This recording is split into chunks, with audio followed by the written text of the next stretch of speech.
have been watching the news, California has already started its unprecedented wildfire season. In the last 2 weeks, we've already experienced more than 2 million acres burned, of a total of 4 million last year.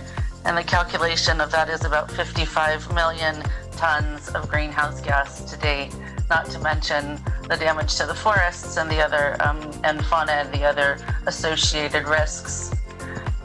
Rainfall has been decreasing in California, and with the onset of the pandemic, our landscape, both in the state and globally, as we all have been experiencing, has changed.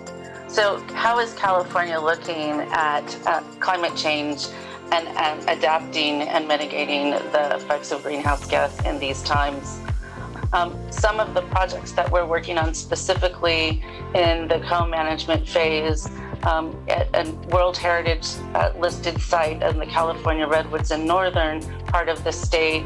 There's a co-management plan with the Yurok tribe, the California State Parks Department, and the U.S. Forest Service, and also the Federal National Park System called Redwoods Rising. And it just received an $11.5 million budget increase for this year to really understand how those co-management and prescriptive burn practices can be a model for forest management throughout the state and globally.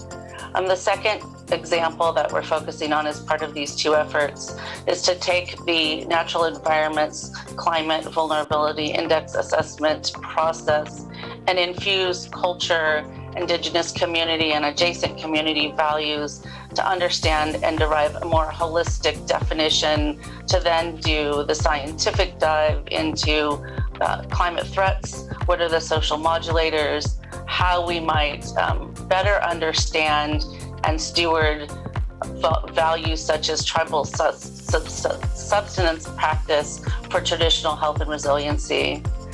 These outcomes that we're seeing from these efforts will be something that we will be putting together in a results package in an effort to really help with the urgency and the ambition and use them as models, not just for our own state and our local communities, but hopefully on a national and global basis. We're working with some other partners in the UK and Australia with ECOMOS and the Climate Heritage Network on climate vulnerability assessments that are happening in Africa and Scotland to really understand the different models that can be used globally to increase that ambition.